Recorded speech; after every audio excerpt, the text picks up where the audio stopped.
नेकी बदी के पर्दे में पोशीदा भी हो सकती है और उससे हटकर भी। इसलिए नेकी करते वक्त असल मकसद रज़ाए इलाही होना चाहिए। मर्ज़ इश्क। बादशाह अपने ख्वास के साथ शाही सवारी पे बैठा बाजार हुस्न से गुजर रहा था कि एक कनीज पर उसकी नज़र पड़ी। वो औरत क्या थी कि किसी शाहकार का तराशा हुआ मुजस्मा था जिसका हुस्न क़यामत खेज था।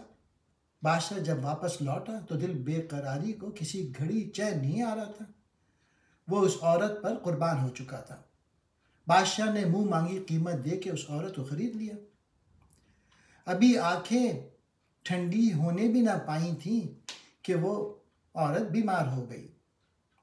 इलाज के लिए हर तरफ से तबीब हजरात आए लेकिन वो औरत सही नहीं हो पाई।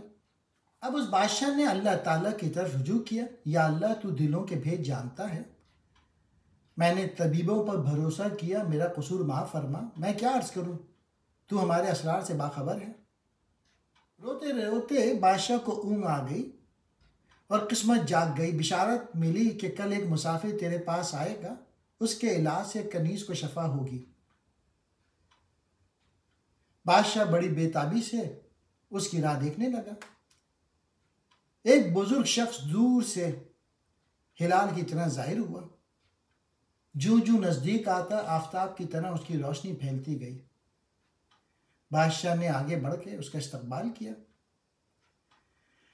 और उस बुजुर्ग तबीब को महल के अंदर ले गए।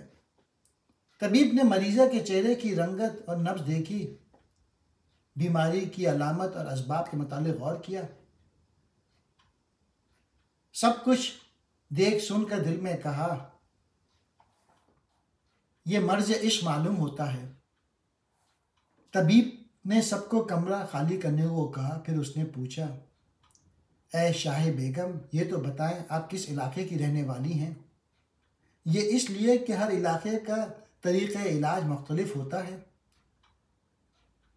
कनीज़ ने अपनी दास्तान गम बताना शुरू कर दी। पहले अपनी सहेलियों और रिश्तेदारों के मुतालिक बताया। उनके जिक्र से ना उसका रंग बदला, ना नफ्स में तगय्युर वाक़ई हुआ। जब कनीज़ ने समरकंद में आने के मुतालिक जिक्र शुरू किया, समरकंद का नाम लेते ही उसके दिल से आह निकली और आंखों से आंसू जारी हो गए। आंखों की इस रिमझिम में कहने लगी, मुझे वहां एक ख्वाजा जरगर ने खरीद लिया। इस बयान से उसके नब्ज़ से दिल की तड़प का पता देने और मुंह की जर्दिए दर्द फराक का इजहार करने लगी। शेख कामिल ने दुखती ही रग पे हाथ रख लिया और कनीज़ से ये राज मालूम कर लिया कि वो समरकंद के उस शख्स पे आशिक है।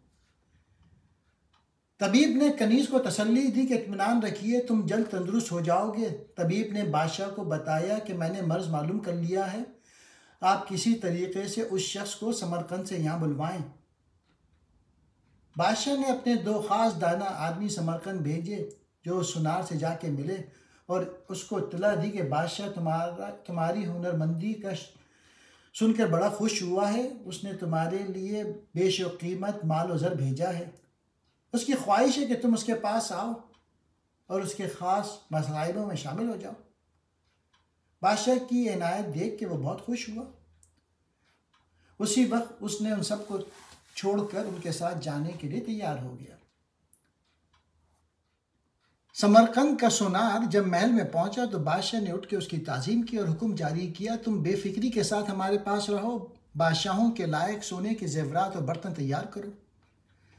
बादशाह ने उसके काम को देखकर खुशी का इजहार किया और उसके सिले में अपनी ख़ास कनीज़ अता फरमाई। चुनांचे वही कनीज़ जो सूख कर काटा हो गई थी उसे दे दी गई।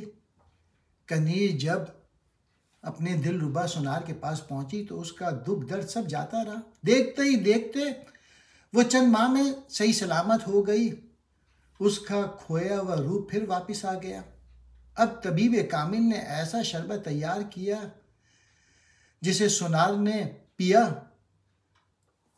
और सुनार का रूप आहिस्ता आहिस्ता जाता रहा। आंखें अंदर को घुस गईं, चेहरे की सुर्खी जाती रही। यह हालत देखकर कनीज़ की मोहब्बत भी रफ्ता रफ्ता दूर हो गई।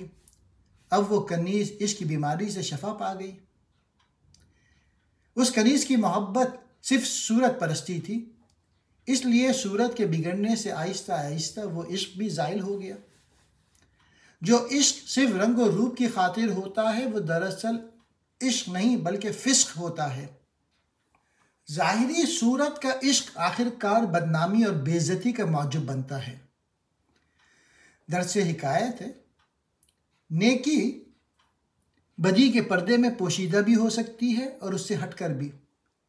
इसलिए नेकी करते वक्त असल मकसद अल्लाह ताला की रज़ा हासिल होना चाहिए।